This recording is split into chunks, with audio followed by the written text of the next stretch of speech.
Question 22 says, two concentric circular coils C1 and C2 are placed in the xy plane. C1 has 500 turns and a radius of 1 centimeter. C2 has 200 turns and radius of 20 centimeter.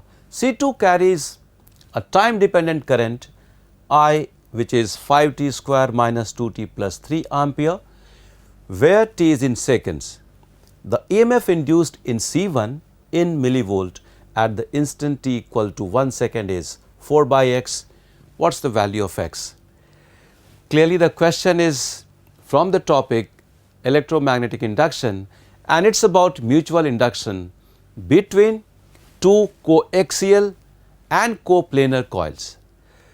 So, if we look at the expression for the magnetic field at the center of the coil C2, which has a much larger radius than the other coil.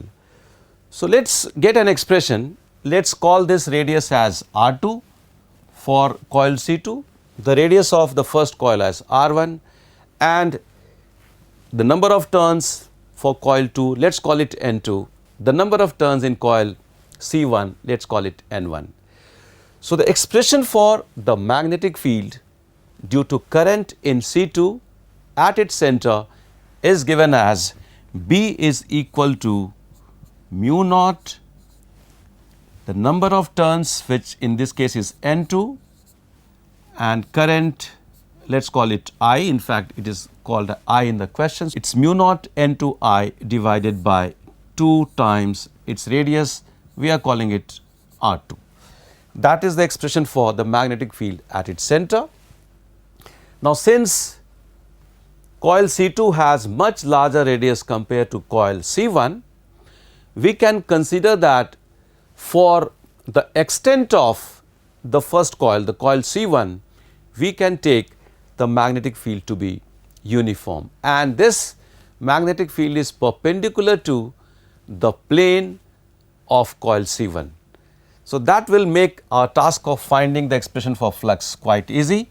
The expression for the magnetic flux in coil 1 due to current in coil 2, let us call it phi 1 2, is then given as magnetic field multiplied by the area of the first coil, which is pi into R1 square multiplied by number of turns, that is N1.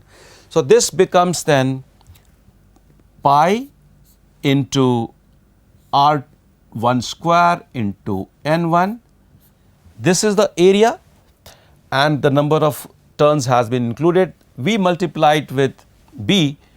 So, then we get it as mu naught N2 I divided by 2 R2. This is the expression for the flux linked with the first coil due to current in the second coil. And the expression for the EMF is minus d phi by dt. We are concerned here with the magnitude of the EMF. So, magnitude of the EMF mod E can be given as, let us simplify it a little bit. This is mu naught, then we have pi here, and R1 square is coming, N1 into N2 is also appearing, and then we have 2 R2 in the denominator, and we have to take derivative of I with respect to t, di by dt. Well, the value of di by dt we can get from here is 10t minus 2, and at t equal to 1 second, this is 10 minus 2, that means 8 ampere per second. So, we can put here for di by dt 8 ampere per second. Now, we have all the values. Mu naught, we take it as 4 pi into 10 to the power minus 7 SI units. R1 is given as 1 centimeter. The values of N1 and N2 are also given. In fact, the value of N1 is 500 turns, right? N1 is 500, N2 is 200, and the radius of the other coil is also known to us. So, all the values are known. It is just a matter of plugging those values and doing the computation, doing the calculation. If we solve it, In millivolt, this comes out as 0.8 millivolt. If we put it as 0.8 millivolt, this can be written as 4 by 5 millivolt. And if we compare it with the statement of the question, the value of x then comes out as 5. So, the answer to this numerical comes out as 5. Let us go to question number 23 now. Question 23 says a particle of mass 200 mega electron volt upon c square collides with a hydrogen atom at rest. Soon after the collision, the particle comes to rest and the atom recoils and goes to its first excited state. The initial kinetic energy of the particle in electron volt is what we are supposed to find. Well, the question predominantly is from the topic modern physics. It is about atoms. There is also collision of the atom with this particle. So, there is conservation of linear momentum involved. There is a loss in kinetic energy, and in fact that loss in kinetic energy has gone to increase the energy of the atom, has taken it from the ground state to the first excited state. Let us start with assuming that the kinetic energy of the particle was k. Now, very important information here is that the mass of hydrogen atom is given as 1 giga electron volt upon c square. So, that means this mass is 5 times the mass of the particle. Let us assume that the mass of the particle is m and mass of the hydrogen atom in that case is 5m. So, with that, let us apply conservation of linear momentum principle for the collision. Now, if we assume that the kinetic energy is k, then the linear momentum of the particle is under root of 2 mk, right. So, applying conservation of linear momentum, we have 2 mk, which is the linear momentum of the particle.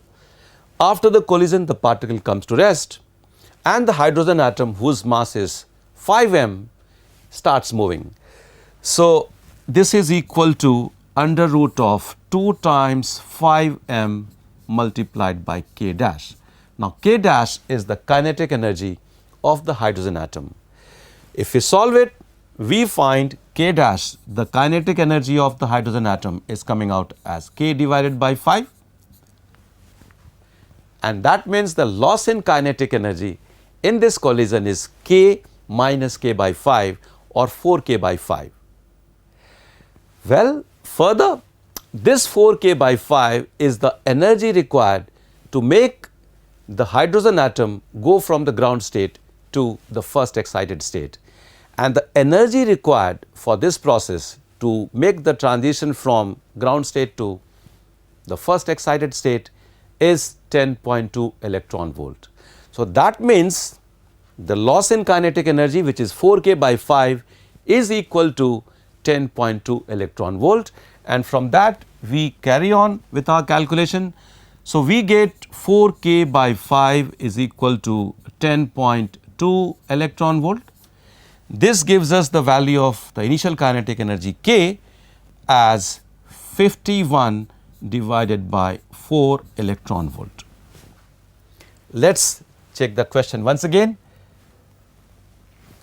This, the 51 by 4 is to be equated with n by 4, and that means the value of n is 51. So, this question is done. The value of n comes out as 51. Let us go to question number 24 now.